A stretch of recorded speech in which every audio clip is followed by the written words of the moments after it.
Welcome to the Membership Guys podcast. Kick-ass advice and tips for membership site owners. Hello there, welcome to episode 154 of the Membership Guys podcast with me, Mike Morrison, your host for this show that will help you to grow a successful membership website. Hope you're doing fine, hope you're having a great week. Thank you for spending a little part of your day with me. Hopefully, I can make it worth your while with another dose of membership advice. Today, we're talking all about video hosting. Where should you host videos for your membership? We see this question coming up so many times inside our Facebook group and inside our own community, where people are struggling to figure out what the best option is for hosting videos for their member content, videos for promotion that they use within their marketing, videos that they use on their sales page, and so on and so on. So today we're going to set the record straight on what the best option, the best solution is for video hosting, as well as what you should absolutely avoid. So when it comes to video hosting, essentially it boils down to 6 main choices. Store the videos on your own website or on your own server. Store them in a Dropbox account or a Google Drive folder. Store them on a service like Amazon S3, which is a file hosting service. Host them on YouTube, which of course is the most popular video hosting website around and the second largest search engine on the internet. And then the last 2 options are to either host them on Wistia, so that's wistia.com, or host them on Vimeo. So those 2 are alternative video hosting services. So those are your 6 main choices. So we're going to go through them one by one and just talk about whether or not they're a suitable choice for hosting your membership videos. So first of all, storing videos on your own website. This is a huge no-no in almost every case. First of all, if you're hosting videos on your web hosting account, it's going to eat up your server space. So whether you're on shared hosting, whether you've got your own dedicated server, you have a limited allocation of space. And a very quick way to use up all of that space is by uploading video files. You've got to remember that video file sizes are usually a heck of a lot bigger than images or PDFs and other types of files. And if you're hosting those video files on your own server, it's also going to slow your website down. So you're going to be taking up a lot of bandwidth when people watch your videos, and that's going to affect other areas of your site. It's going to affect load time, performance, and all that sort of stuff. Plus, when you're actually uploading the videos yourself, that's also going to slow down your server. It's going to use up a lot of your server resources. So your members, your website visitors, they're going to suffer as well. It's also a much more complicated process to upload, host, and then embed videos if those files are being stored on your own site. So if you're using WordPress, for example, chances are you don't have any problems at all uploading images directly through WordPress, through their media library. But it's going to be a whole different story if you try to upload videos that way, because the files, again, are much bigger. The uploading process takes much longer, and most servers restrict how big files can be when you're uploading them directly through your website. So in most cases, the only way you'd be able to upload them is by using something called FTP. And if you don't know what FTP is, then that's probably a good sign that you shouldn't be going in this direction. And it's also likely that your hosting company will have restrictions in place preventing or restricting you from hosting and streaming videos. So if you're actually doing that, you risk getting spanked on that front too, and that can have major implications for your website. And by the way, because web hosts aren't typically set up to support streaming videos, they don't have their servers configured appropriately, then even putting everything else aside, the videos, when people watch them, they're going to be slow to load. They're going to buffer a lot more than people would expect because they're not being delivered from a source that is built specifically to deliver video.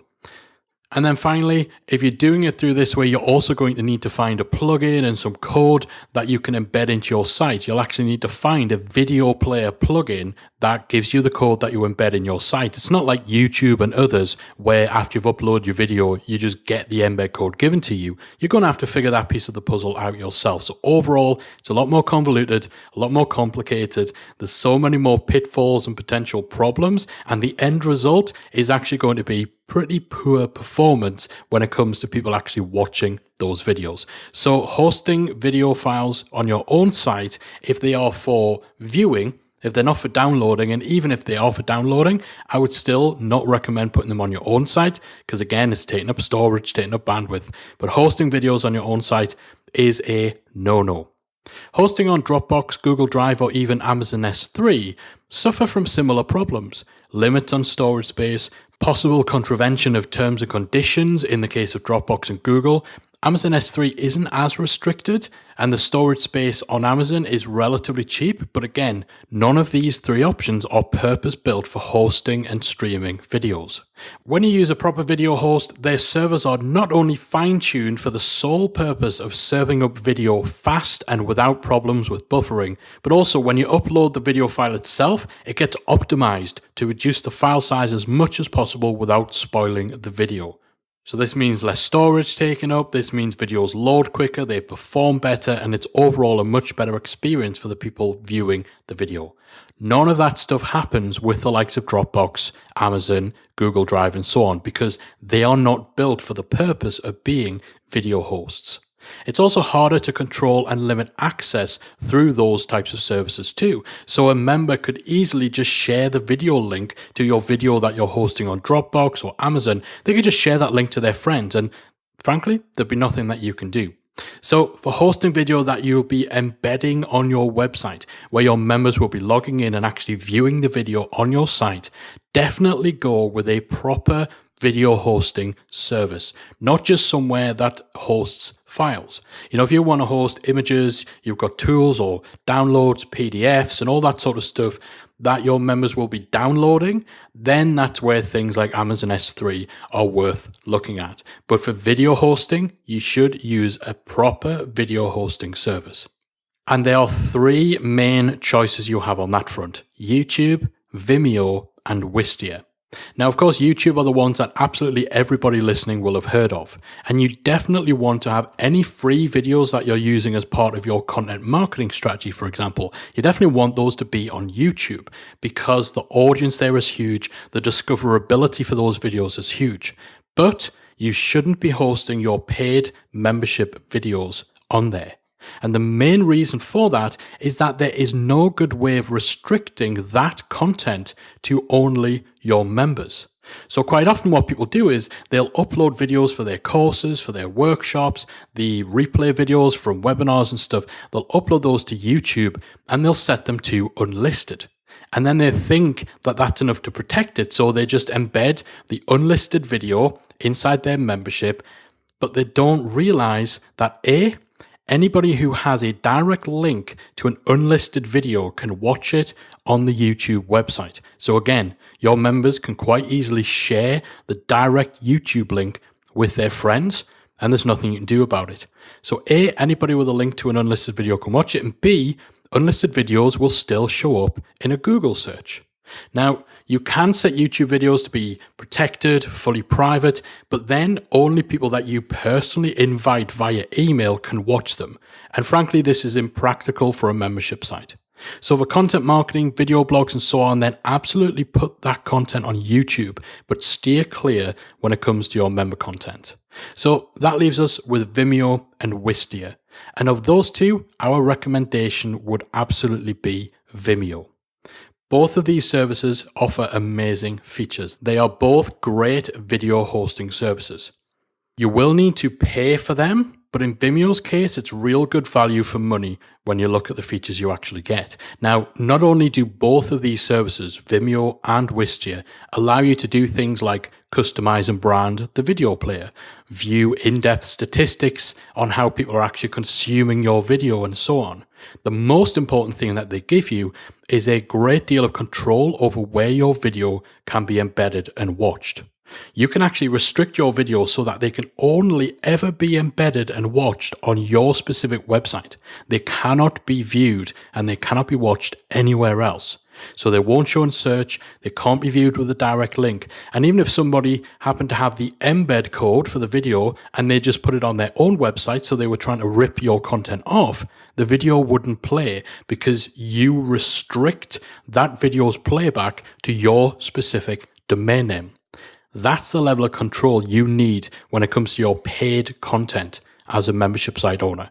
You cannot allow your paid content to be compromised by having it publicly available for anybody, member or not, to watch as it would be on YouTube. You need to lock that stuff down. And Vimeo and Wistia will both allow you to do this. Now, the reason I recommend Vimeo really comes down to price. Wistia has some very, very cool features. It's a very neat video hosting company. Lots of awesome stuff that it does. And perhaps it's got even better stats and analytics than Vimeo does.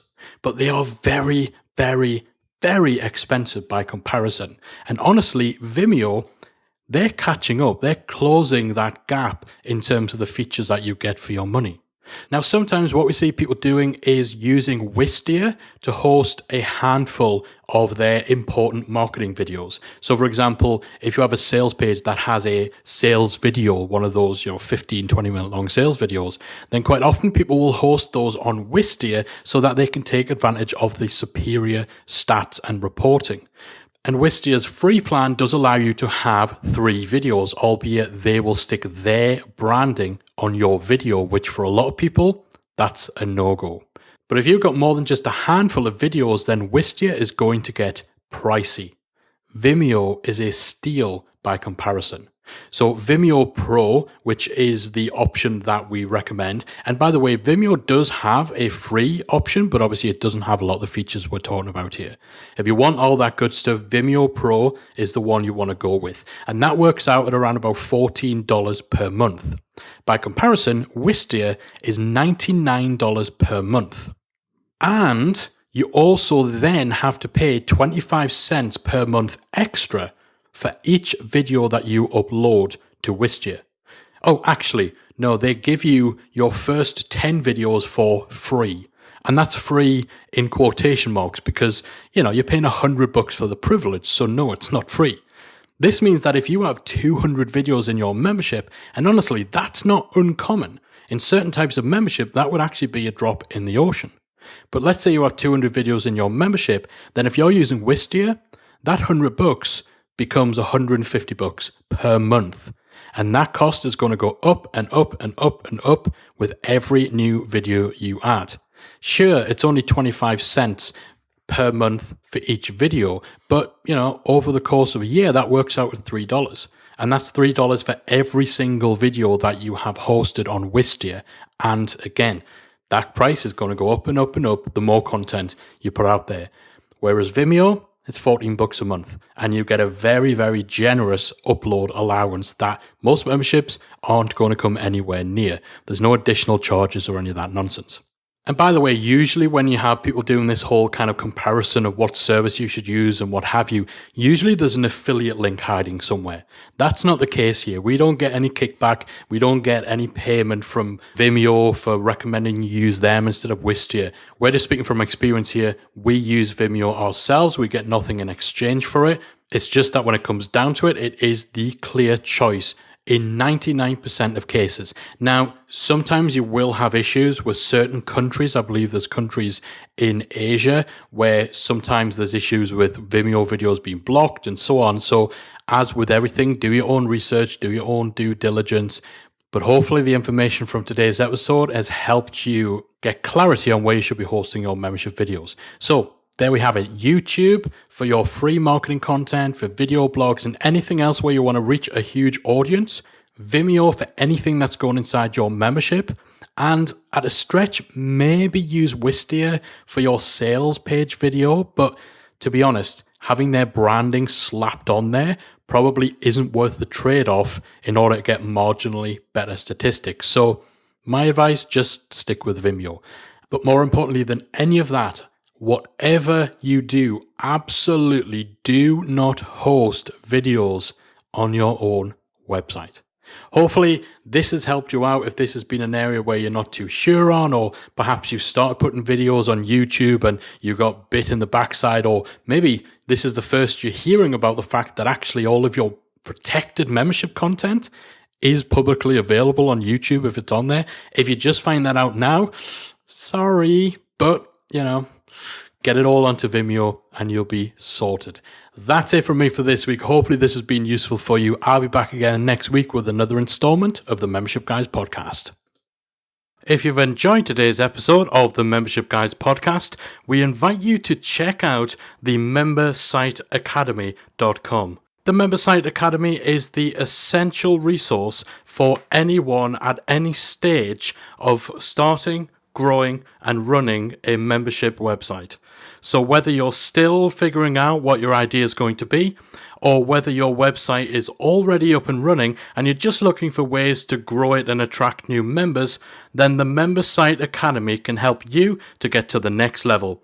With our extensive course library, monthly training, exclusive member-only discounts, perks and tools, and a supportive, active community to help you along the way with feedback, encouragement and advice, the Member Site Academy is the perfect place to be for anyone looking to start, manage and grow a successful membership website.